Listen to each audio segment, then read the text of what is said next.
प्रिय छात्रों नमस्कार। इन दिनों हम प्रसाद जी की कृति कामायनी के इड़ा सर्ग को देख रहे हैं। कल ही हमने उनका एक सर्ग जीवन निशीथ के अंधकार को प्रारंभ किया था और अंत का पद जो है वह छूट गया था। जैसे सुहागिनी की उर्मिल अलकों में कुमकुम चूर्ण मला, रे चिरनिवास विश्राम प्राण के मोह जलद छाया उदार, माया रानी के केश भार। प्रसाद जी यहाँ मनु के माध्यम से कह रहे हैं कि अरे निराशा, जिस प्रकार निशा का गहन अंधकार समस्त चेतन प्राणियों को अपनी गोद में सुलाकर विश्राम प्रदान करता है, रे चिरनिवास विश्राम प्राण के मोह जलद छाया उदार, जैसे सुहागिनी की उर्मिल अलकों में कुमकुम चूर्णमला और विश्राम देने के कारण प्राणियों के आराम का एक स्थायी निवास बना हुआ है, निराशा को संबोधित करते मनु कहते हैं, उसी प्रकार तू भी मेरे इन दुखित प्राणों को विश्राम देती हुई मेरे लिए आराम का एक स्थिर स्थान बन गई है, क्योंकि मेरे हृदय से तू कभी दूर नहीं होती और गहन निराशा के कारण हृदय अकर्मण्य हो सोया रहता है। जिस प्रकार अंधकार हमें बादलों की छाया के रूप में दिखता है, उसी तरह तू हमें मोह की विस्तारमयी छाया के रूप में दृष्टिगोचर होती है, क्योंकि मानव के हृदय में जितना अधिक मोह होता है उसे अपने जीवन में उतनी ही अधिक निराशा का अनुभव होता है। इतना ही नहीं, अरे निराशा जिस प्रकार अंधकार काले रंग का होने के कारण इस विशाल प्रकृति देवी के काले केशों के समूह जैसा अवलोकित होता है, उसी प्रकार तू इस संसार में फैली हुई माया जाल के रूप में दृष्टिगोचर होती है, क्योंकि इस माया जाल के कारण ही मनुष्य संसार के पदार्थों के प्रति अधिकाधिक लालायित होता है और उनके न प्राप्त होने पर उसे अत्यधिक निराशा का सामना करना पड़ता है। अब देखिए, इस पद में प्रसाद जी ने निराशा और निशा के अंधकार की सुंदर तुलना की है। निराशा का प्रभाव जीवन में देखा जाए तो अंधेरे के समान ही होता है, और कवि ने तो अधिकांश पंक्तियों में घोर निराशा का यहाँ चित्रण किया है और गहन अंधकार को ही प्रतीक रूप में जीवन निशीथ के अंधकार। और प्रसाद जी की दूसरे काव्य संग्रह के अभी मुझे स्मरण हो आ रहा है, आंसू, जो महत्वपूर्ण उनका संग्रह है, वहाँ भी वो लिखते हैं कि घिर जाती प्रलय घटाएं कुटिया पर आकर मेरी, तम चूर्ण बरस जाता था छा जाती अधिक अंधेरी।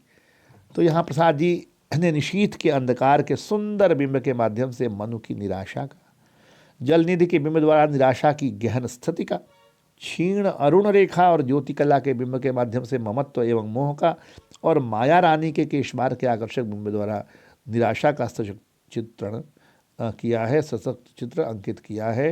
तमाम तरह के विरोधाभास रूपक, अतिशयोक्ति, सांग रूपक, वस्तुत प्रेक्षा अलंकार यहाँ पर हैं। समग्र पद में लक्षणा शैली का यहाँ प्रयोग किया हुआ है।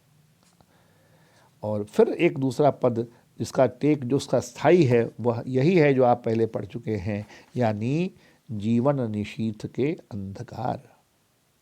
तू घूम रहा अभिलाषा के नव ज्वलन धूम सा दुर्निवार, जिनमें अपूर्ण लालसा कसक चिनगारी सी उठती पुकार, यौवन मधुवन की कालिंदी बह रही चूम कर सब दिगंत, मन शिशु की क्रीड़ा नौकाएं बस दौड़ लगाती हैं अनंत,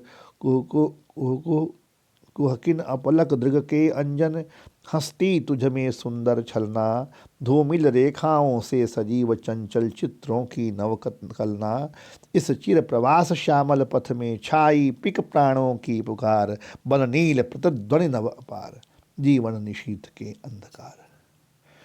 कुछ कठिन शब्दों के अर्थ देखें हम। नव ज्वलन धूमसा, नई नई प्रज्वलित हो अग्नि में से उठते वाले जो नए नए धुएं हैं उनको देखने के लिए लोग करीब चले जाते हैं। दुर्निवार, जो इसका निवारण ना हो सके, जिसका हटाना बहुत मुश्किल हो। अपूर्ण लालसा, अतृप्त इच्छा, कसक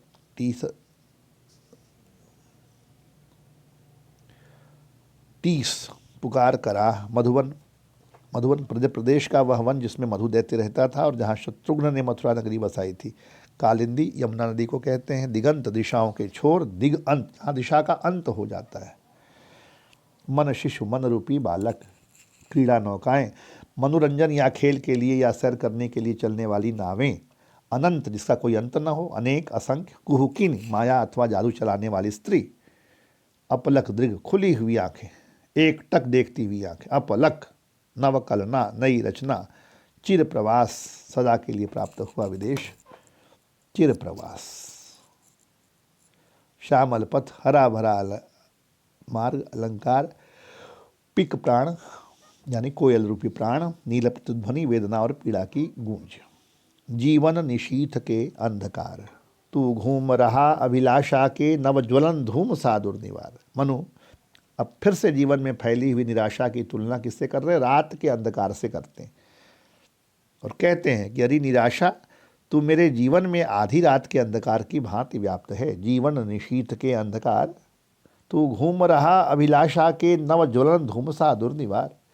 जिस प्रकार कृष्ण पक्ष में आधी रात के समय गहन अंधकार नई नई जलाई हुई अग्नि में से उठने वाले काले काले कहीं धुएं के सदृश आलोक फैल जाता है और सर्वत्र घूमता सा दृष्टिगोचर होता है, घूम रहा और हटाने से भी कहीं दूर तक नहीं हटता, उसी प्रकार तू भी मेरे हृदय में नित्य नवीन नवीन आकांक्षाओं के रूप में आच्छादित रहती हूँ। तुझे मैं बार बार अपने हृदय से दूर करने की चेष्टा करता हूँ, किंतु तू लेश मात्र भी दूर नहीं होती। अरे निराशा, मनु कहते हैं, जिस प्रकार धुएं के भीतर कभी कभी अग्नि की चिंगारी भी चमक जाती है,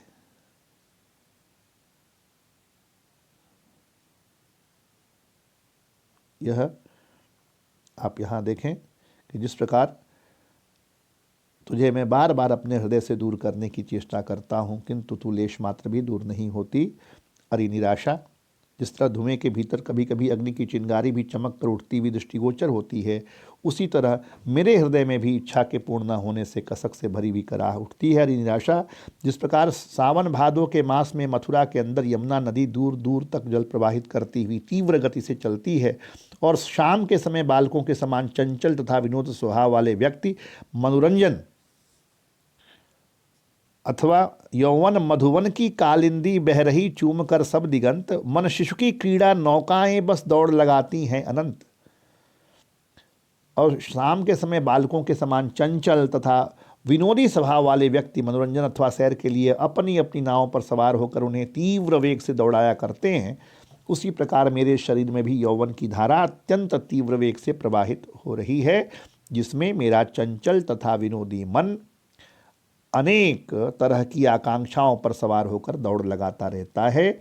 अरे निराशा, जिस प्रकार अर्धरात्रि का अंधकार किसी मायावी जादूगरनी की जागरूक आंखों में लगे हुए काजल की भांति दृष्टिगोचर होता है, उसी प्रकार तू भी मुझे किसी मायाविनी के नेत्रों के काले अंजन जैसी प्रतीत होती है।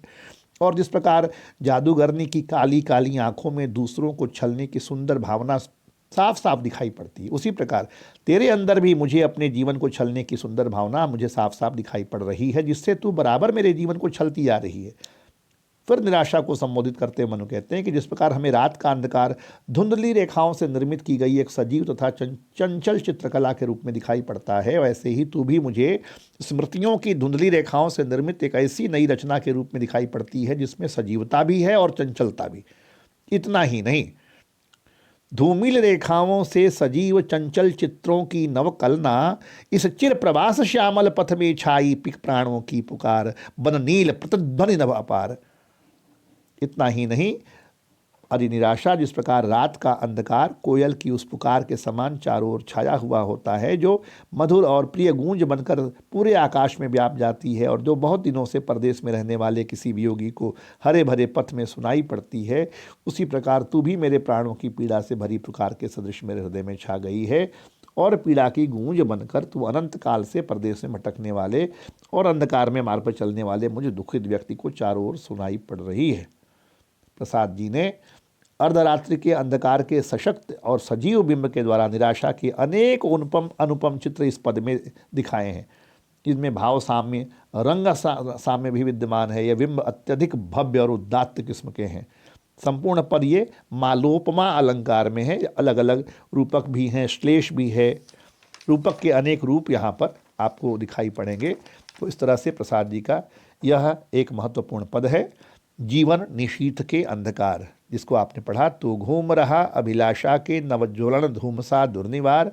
जिसमें अपूर्ण लालसा कसक चिनगारी सी उठती पुकार।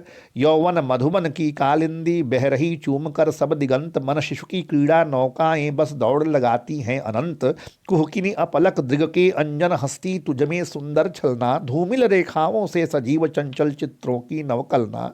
इस चिर प्रवास श्यामल पथ में छाई पिक प्राणों की पुकार, बन नील प्रतिध्वनि नभ अपार, जीवन निशीत के अंधकार। धन्यवाद।